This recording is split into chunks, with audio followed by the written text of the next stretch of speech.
So, Honor, at this point, do you get anxious for the season? Or are you just still worried day-to-day practice? Where are you in terms of your anxiety level? I think it's a little bit of both. With the way Coach Hodge coaches, you kind of just got to stay in the moment and focus on the next day at hand.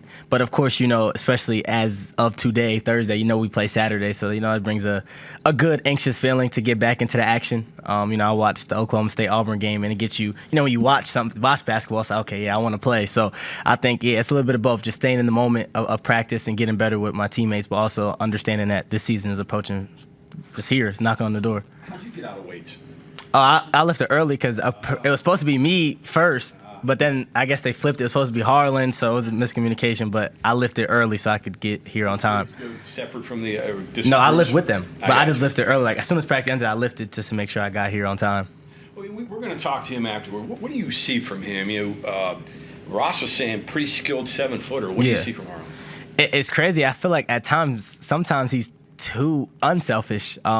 He's a great team player and he gets us going. Like his energy is infectious. Anytime he scored, makes an assist, you would think he scored after the assist because he's just so energetic. And he brings that fire that we need night in and night out. Obviously, he's a big body. You can't replace that. So obviously he was hurt a little bit of this process in the preseason, but he's getting back into it now, and we're excited to have him back, and obviously we're gonna need him.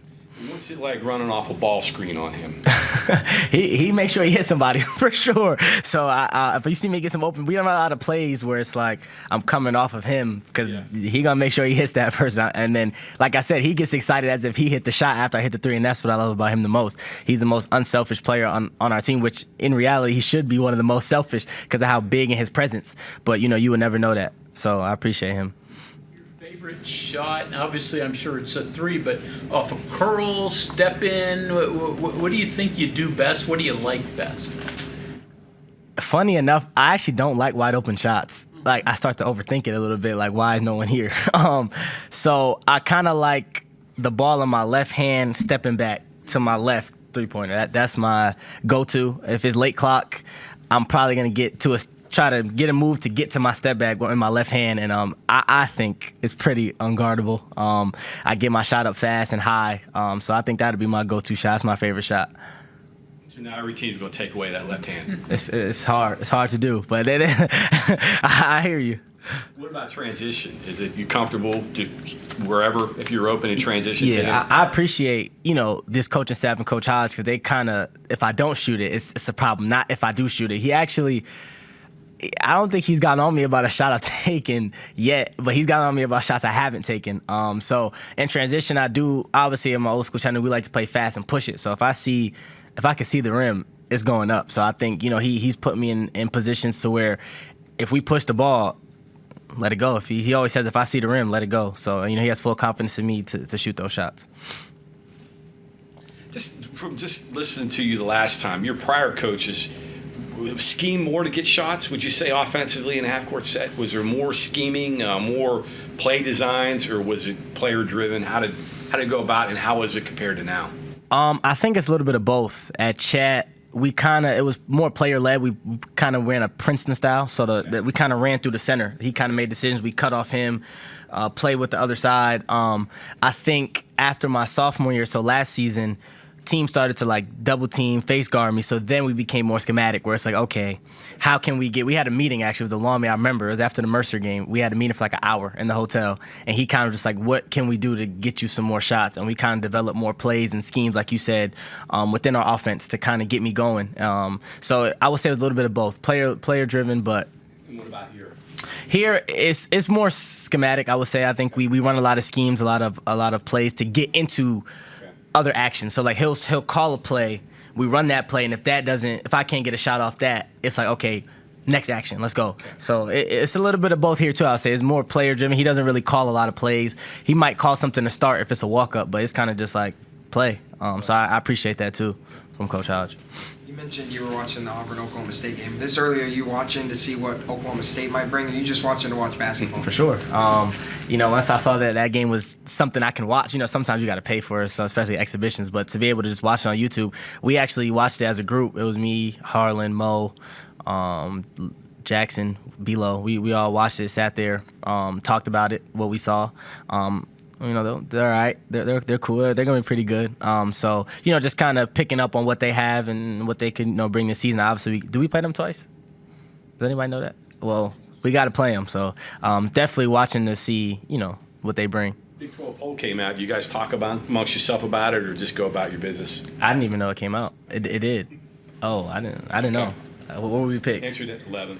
Oof, that's fine. I mean, we figured that. I mean, we talked about that as a group. But, I mean, Coach Hodge has that personality where, he's always been, I think, I saw something where he's always been picked lower than he finished in his head coaching career. So we're not worried about that. We'll prove a lot of people wrong. I can guarantee that. If you can just kind of divulge a little bit here, when you're in transition on this offense, it seems like it'd be pretty fun, maybe dangerous, I don't know, but like Chance and Brennan are big guys who can really run the floor. Yeah. You and Trayson can space it. I'm assuming Jasper knows what to do, but Yeah. you're smiling. I'm guessing you've seen some of this too. Like, what is it like when you got those parts on the floor, big guys who can run, shooters who can space, and all of a sudden that half court becomes just much bigger? It's difficult for the defense, and trust me, I've been on both sides already in this practice, and the times we've practiced. It's so tough for the defenders because we do like to space the floor. So, I mean, that's the biggest thing we say is flatten out the defense. So you have me and Trayson spreading it out, so you can't really help off us. And if you do, we're letting it go. And then you got Brennan and Chance who get downhill. We call them downhill gangsters.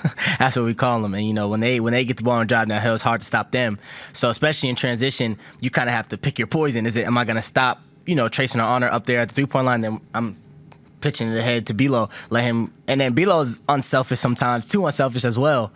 So when he drives, he makes great plays for his size. So I think we're going to be hard to kind of halt and make a quick decision on because there's so many threats.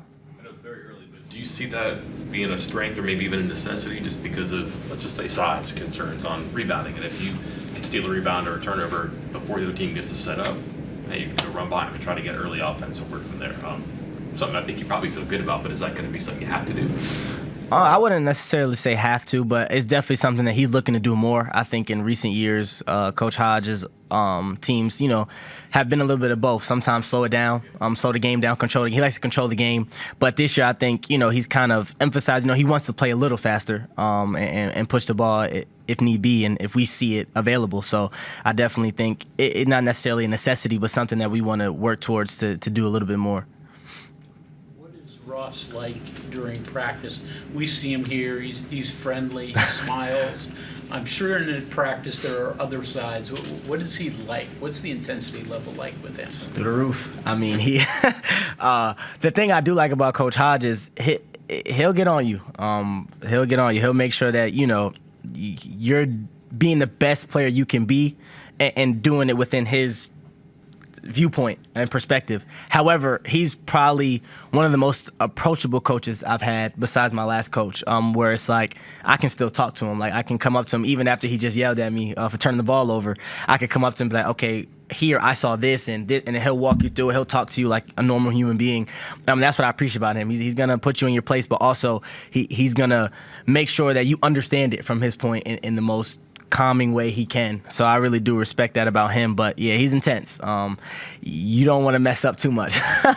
You're gonna make sure you're in the right spot, doing the right thing to make sure he doesn't come down on you. But when he brings that intensity, it just spreads throughout the team. And I think that's what he wants to do, kind of impersonate, and lead by example. And I think he does a great job of that. You got a story about the first time he lost it? About anybody or just me? Well, anybody, yeah. First time you guys, or was there not anything that really jumps out?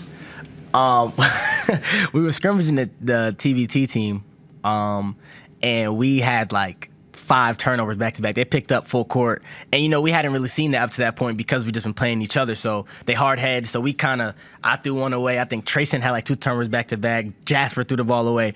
He caught timeout and lost it. I think he almost broke the clipboard. He lost it. He was yelling at us, Trayson's face, yelling at me in my face.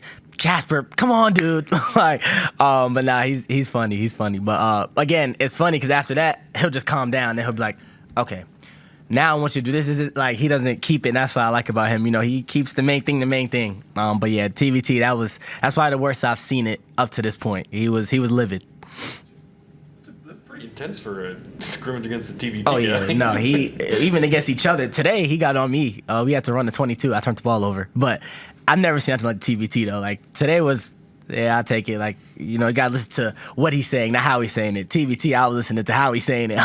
he was on hots, but nah, yeah, he takes everything seriously. Practice, he always says, don't take anything for granted. If you're practicing, if you're scrimmaging, always, you know, go 100%. He's gonna coach 100%. That's why I said it's infectious to the team. Is there a punishment drill if you do something wrong? What, you know, I mean, Bob Huggins used to have the treadmill. When you guys mess up, does he have a punishment that you guys got to do? Run. You just something? run. Just I think was it Monday? I think Monday I ran like 4.9 miles or something like that. It was ridiculous. Like, but it was kind of that practice where it's like, if you don't do it right, as he said, on the line. So like, if I drop my hands for 1 second, on the line. So we ran a lot Monday. That was one of the hardest practices I've ever had in my life. On the line, word you don't want to hear. Don't want to hear it. If he says 22, don't want to hear it. Don't want to hear it at all. Anything else? Thanks. Thank you. Appreciate you guys.